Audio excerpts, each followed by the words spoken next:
Happy Christmas Eve or Merry Christmas Eve. Aubrey, how are you? Great. I know I watched a British film and they were saying Happy Christmas. It was the holiday. They say Happy Christmas. I'm like, oh, interesting. But yeah, we usually say Merry Christmas in Yeah, the yeah. States.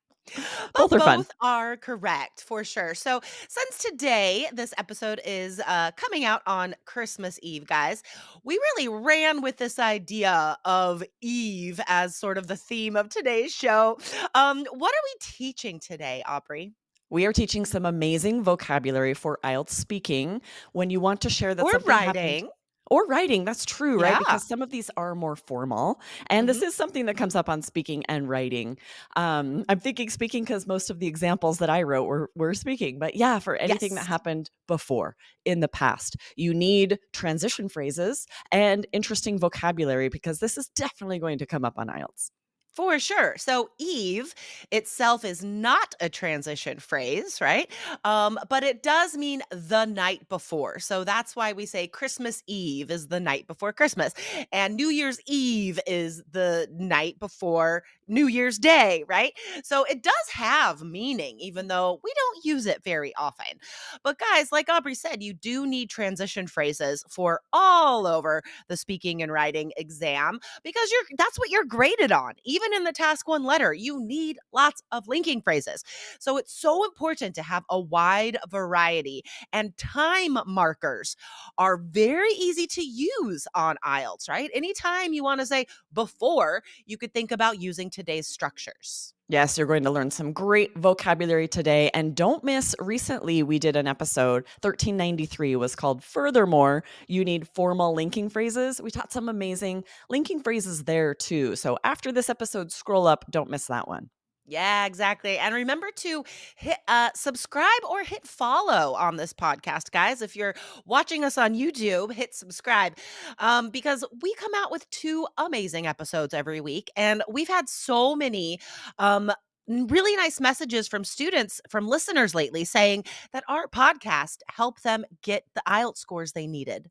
Yeah, so thank you for sending those messages. We really appreciate it. It means a lot, makes it feel like it's all worthwhile. And definitely hit subscribe so you don't miss any of these great episodes.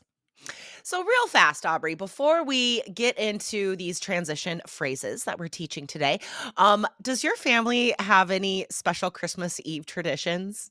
Yes, we do. We always go out for Mexican food. I Oh, don't for wanna real? have to cook or clean up. Yes, so we That's always go to a awesome. restaurant and usually a nicer one. There's one called Barrio Queen near where we live, so we go there. It's a little fancier, delicious. I love Mexican That's food. so But cool. growing up, our traditions have really changed because growing up, we would always go to my grandma's and she would make Mm. oyster soup, which was, brought Oh, over from where our ancestors came from Europe, and I yeah. hated it. That was these oysters that were like green and gray globs in like a It white does milky sound soup. gross. As a child, I dreaded it.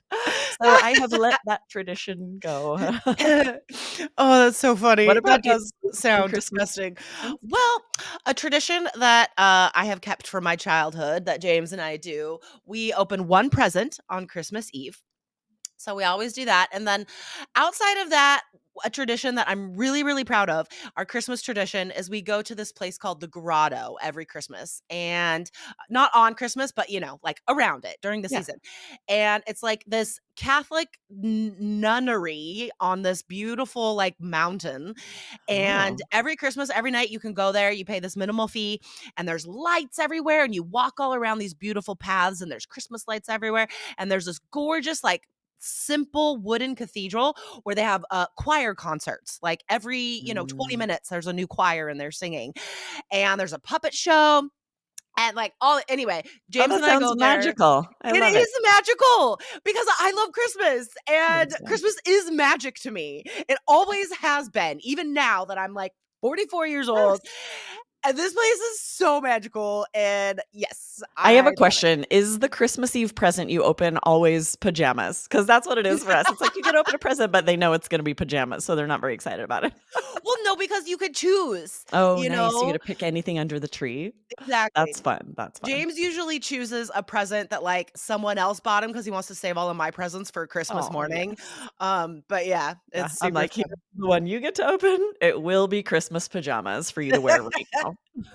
I do almost always get James Christmas pajamas. Okay, let's get into IELTS, Aubrey. So what is the first, phrase we're teaching today?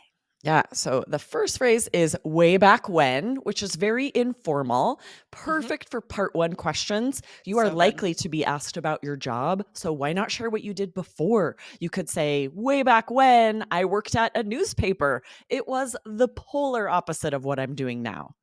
That's awesome. Yeah, it just means a long time ago, right? Like in the past, a long time ago. That's all it means. Think about how easy that is to put in. And it's a phrase by itself. It introduces an independent clause, okay? Not a subordinate clause.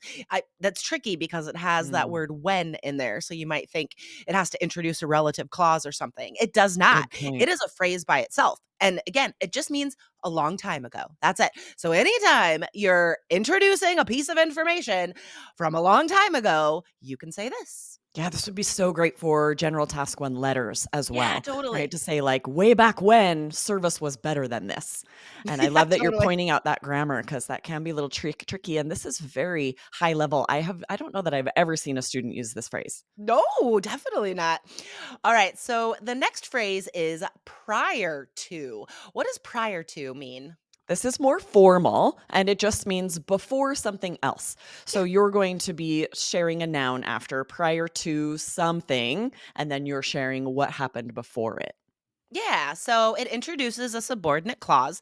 It cannot go before an independent clause, right? So it has to be like prior to noun or prior to verb ing, which acts as a noun in this sentence. So it could be like prior to living in Portland, I spent 10 years in Asia, right? So notice that it's introducing it's a subordinate clause and then you have the independent clause after that. Yeah, or maybe in part three, you're asked about the environment or recycling. You could say, prior to the advent of recycling, city dwellers threw everything away and landfills were surely overflowing. Now, a lot of that is sorted and sent to recycling centers. That's a fantastic part 3 answer. Thank you. All right, the last word we're talking about today is previously. Um, it does sound formal, but it could actually be informal as well. Like, I think you could use this adverb anywhere on IELTS, really. Yeah, it also introduces independent clauses. And I agree. I think it could be used in every part of the speaking exam and definitely on every IELTS essay. This is going to be, it is even useful for academic task one, where if you're Hmm. describing change over time charts and you're going to share what the numbers were previously, and you're definitely sharing the dates to make it very Yeah, clear, but useful all over the exam.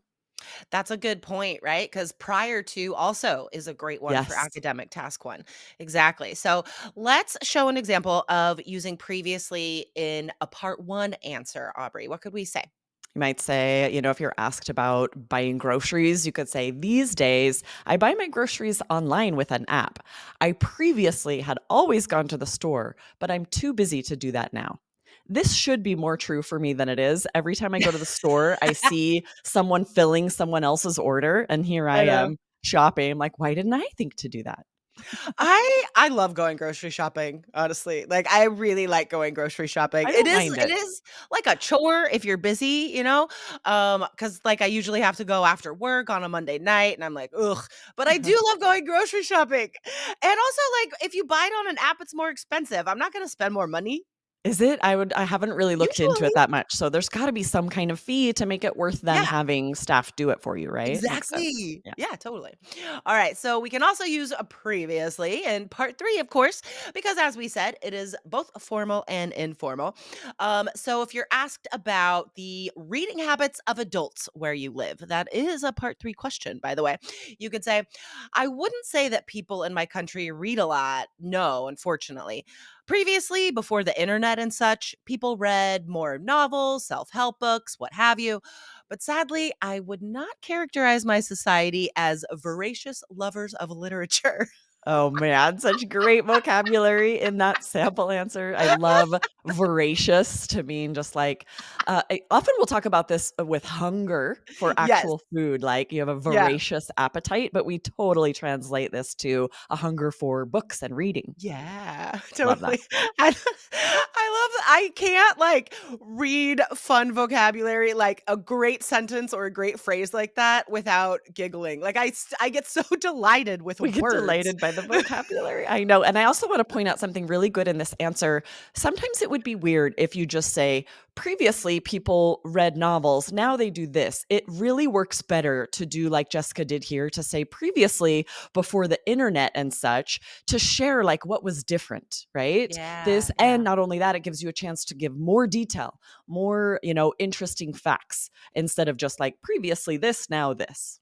Yeah, I mean, grammatically, it's complex, so that's impressive. But also, for your fluency, like Aubrey said, these structures really add so much detail to what you're saying that it does help your fluency also.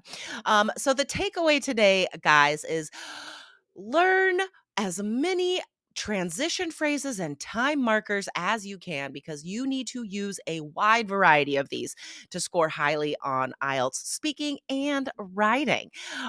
We also have a poll today, don't we? Yes, we want to announce the results of a recent poll. This was a fun one. Episode 1438, we were teaching you how to lie on IELTS, That's and we so good. asked the question, have you been kept awake by a neighbor's dog? And 80% of those who answered said, yes, they have. I'm That's sorry for all of shocking. you. And then 20% said no, but I am curious if this is more something where a lot of you, if you haven't been kept awake by, then you like wouldn't answer, whereas those who have been are like, yes, I'm answering That's this true, poll. right? Because otherwise, if your answer is no, you're like, that's boring, and you just don't Yeah, it just answer. doesn't affect me. I'm not really concerned. Whereas someone who's yes is like, oh, I need someone to know that I'm being kept awake. I get I it. mean, there has to be another reason because those stats do not seem correct to me. Like, that seems crazy It that is 80% of extreme. people have been kept awake by a neighbor's dog. I haven't. I've been kept awake by my own dogs. Maybe you can't hear your neighbor's dogs over your own I dogs. know, that's true. All right, Oh. guys. So we have a poll today as well on this episode in Spotify. We're wondering who celebrates Christmas Eve out there. And again, it's not about religion, right? I mean, for a lot of Americans, honestly, it's just a holiday. It's just a traditional holiday. And it really doesn't have a lot to do with religion anymore. So I'm just curious, like culturally, do you celebrate Christmas Eve? So go to Spotify and answer that yes or no, and we will announce the results very soon.